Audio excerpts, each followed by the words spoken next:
Salaamullaahi calaykum waraxmatullaahi wabarakaatuh asxaabta ku xiran channelkayga Baladi Official kusoo dhawaada maanta barnaamijka waxaan idinkugu soo jeedin doonaa ardayda ku dhaqan magaalada Bursa dalka Turkiga ardayda Soomaaliyeed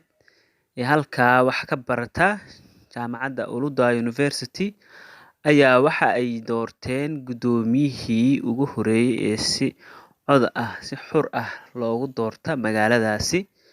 waxaa ka soo qayb galay ardayda ku dhaqan magaaladaasi iyo jaaliyadda halkaa ku dhaqan waxaa halkaasi ay ku doorteen ardayda Soomaaliyeed ee magaalada Bursa gudoomiye Cabdirasaaq Jaamac ayaa si cod xur ah halkaa loogu doortay waxaa hadalla qiimo badan halkaa ka soo jeediyay qaar ka mid ah ardayda ku dhaqan magaalada Bursa iyo marti sharaf kale oo ka timid gobolada Turkiga intaa kadib waxaa la soo gabagabeeyay xafladii loogu caleema saarayay gudoomiyaha magaalada Bursa ee ardayda Soomaaliyeed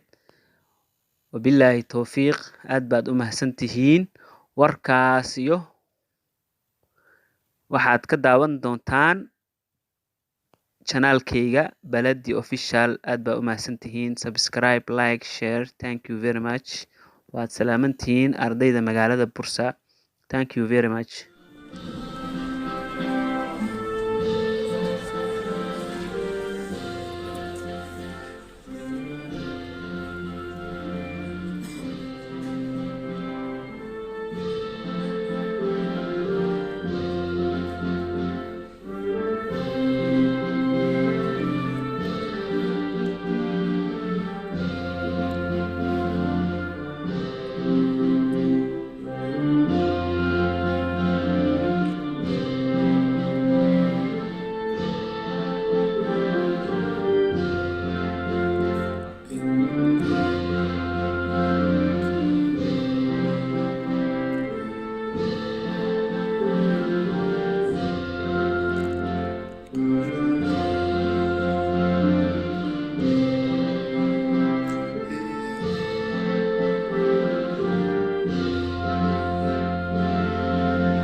aad baad u mahadsantihiin dhammaantiin xushmada quruxda badan oo muujisay heesta calanka Soomaaliya waxaan rajaynaynaa in dhalinyarteena meesha isugu timid keliya heestooda calanka sida u xushmanay beri ka maalin waddankeena wax way ka bedeli doonaan inay gaarsiin doonaan heerka dunida saddexaad ee horumarka maanta ay taagan tahay programkeena si toos ayuu noogu bilowday waxaa keliya idinka codsanayna idinka rajaynayna ka rabna waxa ay tahay inta programka uu socdo sida ugu wanaagsan ee dad waaweyn waxbarasho meel sare ka maraya ay u dhaqmi karaan aan u dhaqanno aamusnaano si qurux badan aan ula socono uguna qayb qaadano barnaamijkeena aad iyo aad baad u mahadsantihiin programkeena maanta waa doorashada gudoomiyaha ardayda Soomaaliyeed ee sanad dugsiyeedka 2019-2020 sanad dugsiyeedka hore waxaa gudoomiye noo ahaa allaha ka raali noqday gudoomiye Cabdirasaaq Jaamac Cali oo maanta xilka ku wareejin doona hadda midkii anagu aynu doorano marka waxaan rabnaa inaan isla fahno gudoomiyaha ardayda Soomaaliyeed ee Bursa marka la dhahayo ma ahan madaxweyne Soomaaliyeed mana aha ra'iisul wasaare Soomaaliyeed keliya waa arday ka tirsan ardayda Soomaaliyeed ee magaalada Bursa degan keliya waxa aan ku soo kordhinaynaa waxay tahay culayskiisa asaga noloshiisa iyo waxbarashadiisa dusha ka saarnayd inaan dhammaan culaysyadeen anaga aan ugu darno ma jirto gudoomiyaha ardayda Soomaaliyeed mushaar oo qaato ma jirto maqaam iyo wax kale oo dadka kale u dheeryahay keliya culayskiisa ma culays loogu daraayo waxaan leenahay gudoomiyaashii inta ka horreysay ayagu dhabarka usoo dhiganaya iyagoo cidna ay dooran dhammaantii waxaa leeyahay mahadsantihiin gudoomiyaha hadda dambe la dooran doona waxaan leenahay kaad noqotaba allaha kula galab galo idinka dooranayana waxaad u doorataan keliya qolba maskaxdiina sida aad u fikiraysaan aad isleedihiin wax miradhal fiican ayuu samayn karaa labada gudoomiye وشرحنا ولا بدأ وشرح ولا معلنا يقول وعن وحنا دي سوينا wixii guddoomiyaashii hore aan ka suganay in ka badan.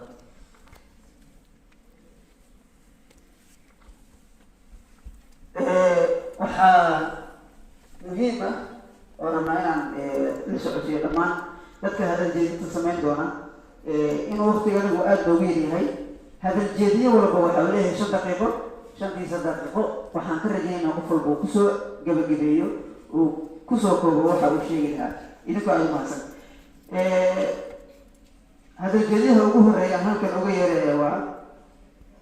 guddoomiyaha ardayda Soomaaliyeed ee hadda gudoomiye Cabdirasaaq Jaamac Cali.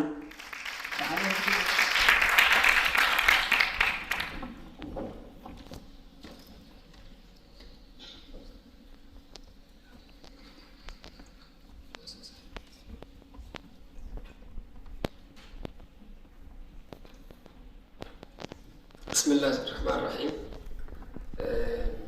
قدوميها أرض الصومالية بورصة قدية دور الشرع مشارحين لو مشارح شرفت بدن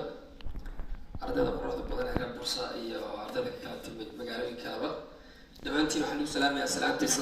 السلام عليكم ورحمة الله تعالى وبركاته. سلام كده ما تعرف waxaan ugu imaanay inaad igu dhiirigelino inala garab istaagno marqaatina idinka noqono horumarka ka haysaan magaalada Bursa. Sidaama socotaan Soomaaliyeed iska dhib badan yihiin laakiin sidoo kale Bursa waxay ka mid tahay magaalooyinka Soomaalida ay ka ammaan yihiin. ardaysaana kale oo badan wali sameeyay sida gudoomiyaha ka dhawaajiyay saa filayana doorashada waxay noqon doontaa doorashada ugu horeysa ka dhacda Bursa. إن شاء الله راح نرجع دونا قولي قبلنمو دمان ونسوا الدعين دونا سدوك روحا السلام ديران وشرف من إيجا ودنا دمان عرضا ذهي كجيلي درستين سيكانا نرجع على عرضا ذهي بورصة وعلاقات دلو لغا دحي صومالي دي عرضا وحكا برت بورصة هذا كن بدنا يدوها وقتي وحشاقي ضدنا ويقا ضدنا واحد بينيها وحان ليا حنبوليو كليا يالي لابن ودجيركا بنان إيو ودجير وحكونا علي magaca Soomaaliyeed hal ilaaliyo gobol kasta magaalo kasta ka imaanaba qeyraan irjina insha Allah baastiin.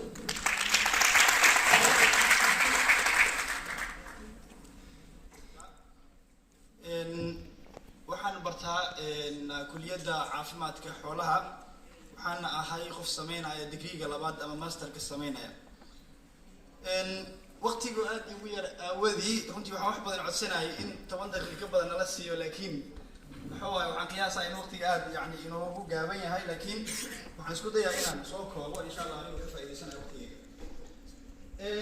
marka ugu horeysa waxaa jirta su'aalo badan oo qof walba inta jooga isweydiinayo. dabcan dad adinkana idiin soo gaartay oo Maxamed Yuusuf magaalada Hansan uu joogaa